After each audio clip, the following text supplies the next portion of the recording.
Hey guys and gals, it's your buddies Drew and Ralphie with Living History's Mysteries and Ferocious Feline Productions. You know, across America and around the world,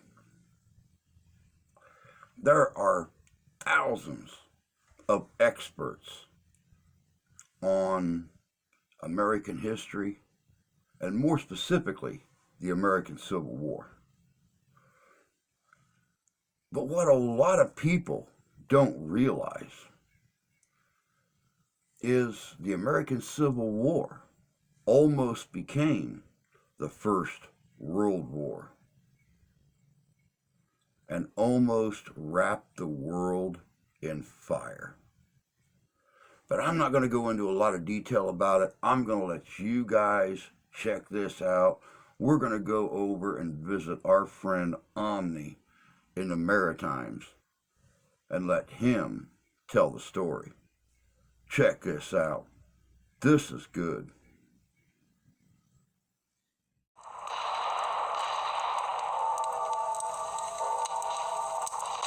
April 12th, 1861. Confederate batteries opened fire on the besieged federal garrison at Fort Sumter. Over the next few days, word spreads that the Civil War has begun in the United States of America.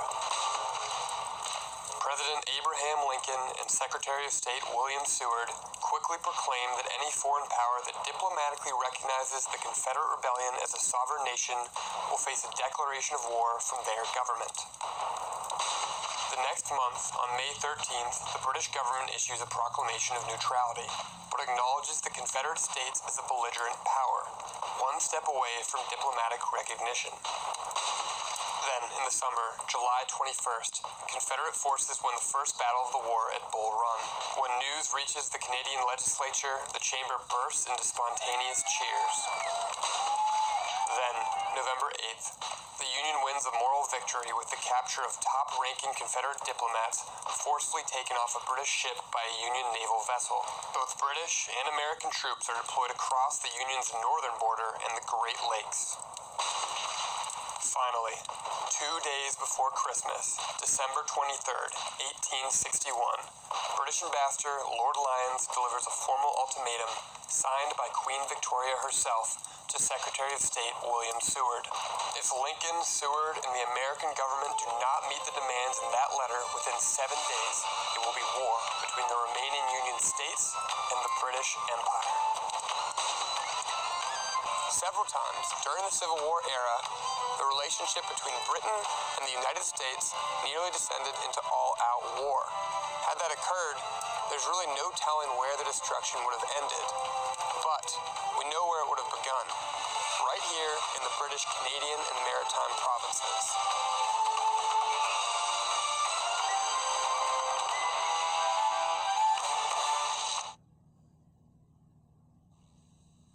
It was said that, at its peak, the sun never set on the British Empire. With territories on every continent and every major ocean, nearly a quarter of the world's population and territory was controlled by Queen Victoria's empire. The great and bloody instrument through which Britain conquered the world and maintained its power was its indomitable fleet. By the late 19th century, Britain was committed to maintaining as many warships in its fleet as the next two rival navies combined. The 19th century, the century of industrialization and imperialism, was truly the British century in many ways, and yet there were signs that it might not last.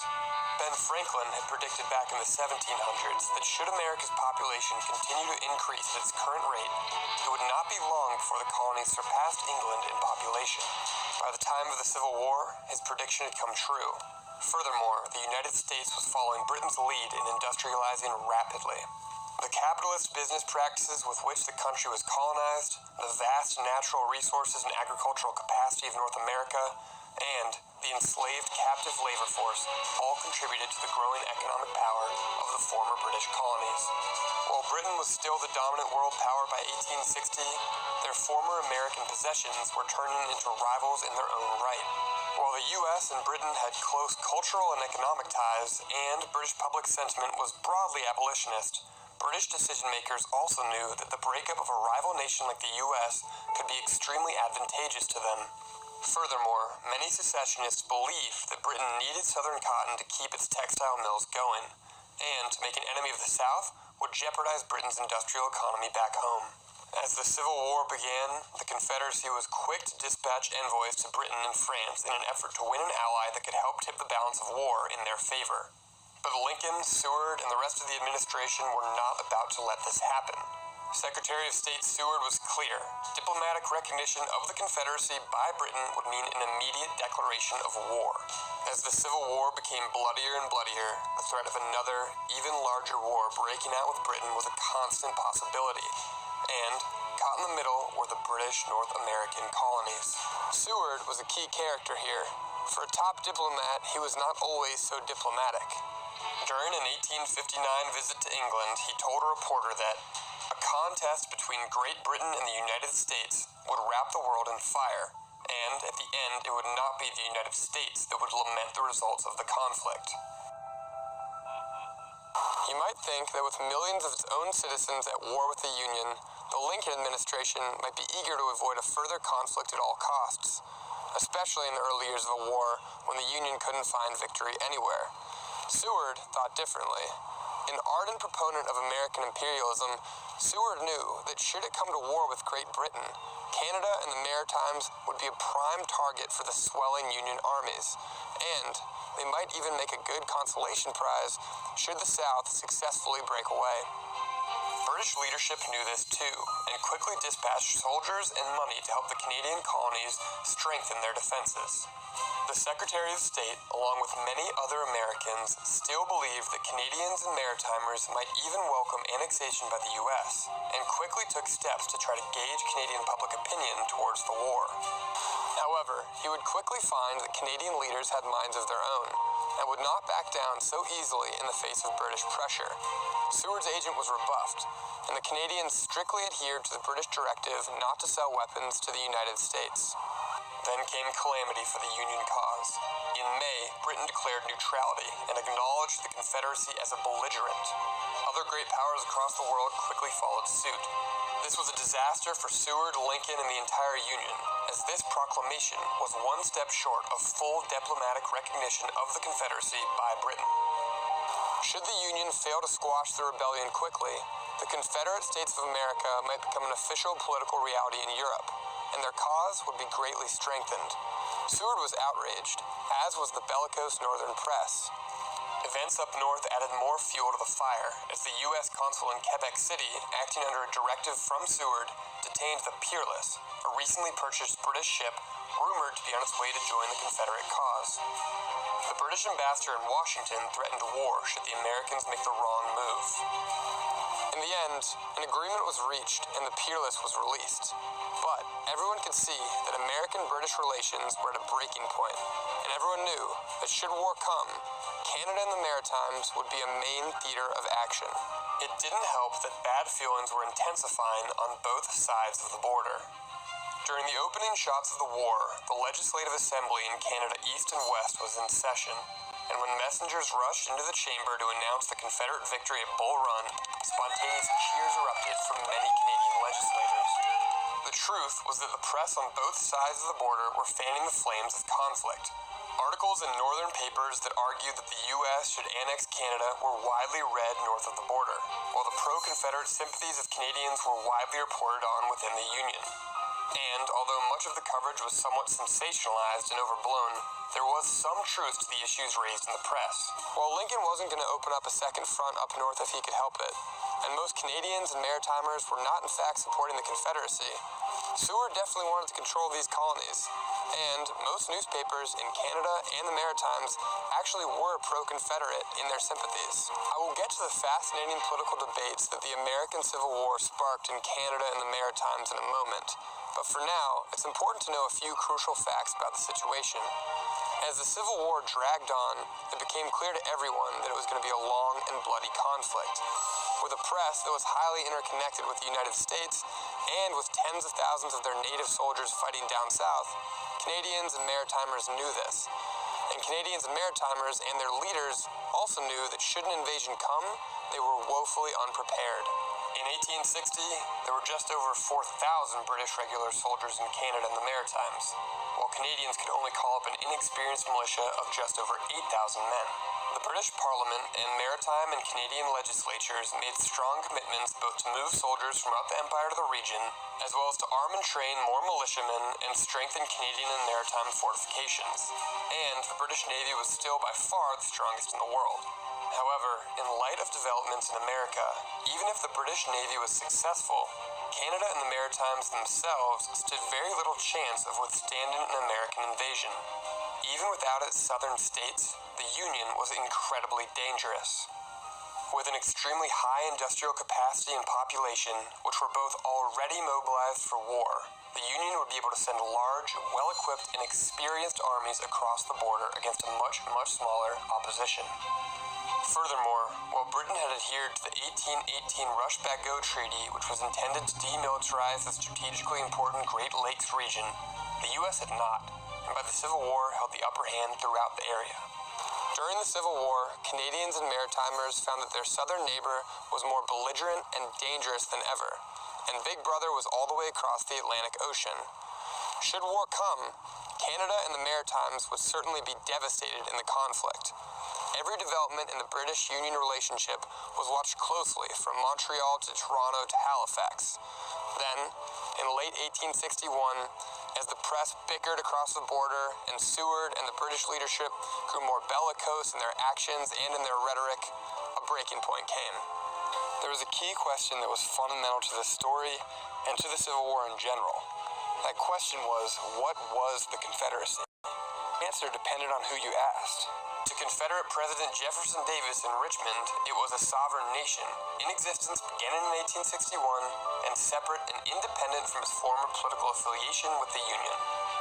To Abraham Lincoln in Washington, it was simply an illegal rebellion.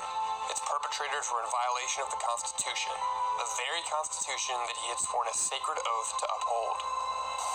And across the ocean in London, the Confederacy was somewhere in between. It hadn't been acknowledged as a sovereign state, but it had been acknowledged as a belligerent, and London was prepared to receive its diplomats. Diplomats, which in the eyes of the Union, were nothing more than rebel traitors to be captured and imprisoned, not welcomed by the international community. With the actors at cross purposes, the situation was volatile, and all it needed was a spark to set it off. Then, in November of 1861, that spark came.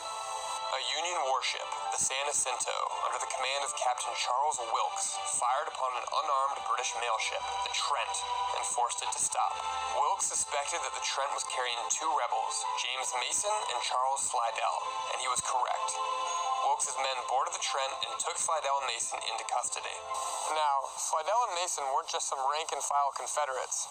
They had both been powerful U.S. senators before the war, and were now high-ranking Confederates on their way to fight for diplomatic recognition from France and Britain. The Union had been unable to secure a military victory in the first year of the war, and across the North, the successful capture was celebrated as a much-needed victory, and Wilkes was hailed as a hero. However, in the South, Confederate leaders hoped that the incident would lead to a final rift between Washington, D.C. and London, and in Britain, it seemed that their hopes might be answered. British diplomats condemned Wilkes' actions as an illegal violation of their neutrality and demanded the release of Mason and Slidell, as well as a formal apology. The press on both sides of the Atlantic was bellicose as usual, and more British warships, loaded with soldiers, sailed into Halifax Harbor. Throughout Canada and the Maritimes, leadership called upon the militia, which had swelled to nearly 50,000 armed and trained men. On December 23rd, the British ambassador to Washington delivered a letter, signed by Queen Victoria, stating that if the captives were not freed within 7 days and an apology issued, then Britain would declare war. The tensions that had been boiling since secession had finally reached a head. Across the provinces, Canadians and Maritimers prepared for their country to become a bloody modern battlefield. With the Queen's letter in the hands of his administration, the only hope to avoid war lay with President Lincoln. Thankfully, a bloody war, which certainly would have led to tens of thousands of deaths and havoc throughout Canada and the Maritimes, was avoided through good diplomacy. On Christmas Day, 1861, Lincoln and his cabinet carefully deliberated for 5 hours over the proper course of action.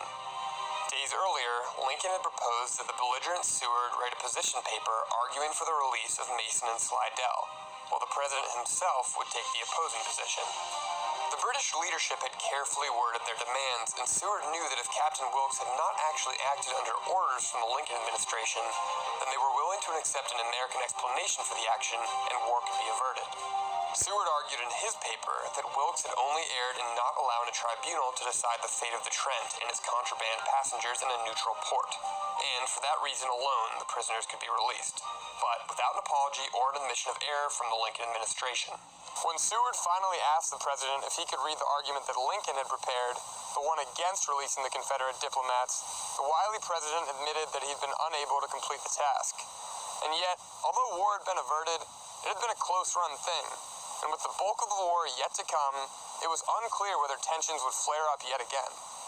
After the crisis was resolved, Lincoln hinted in an interview with a journalist that after the South was subdued, the U.S. would be so powerful that we could call England to account for all the embarrassments she had inflicted upon us.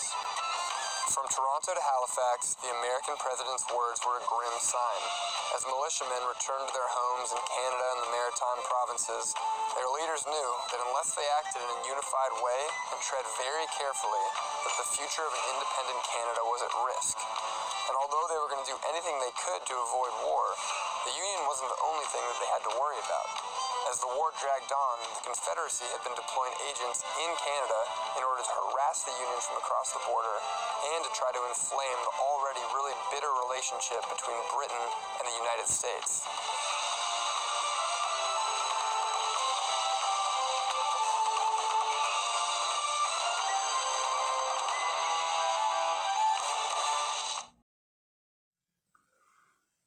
Welcome back.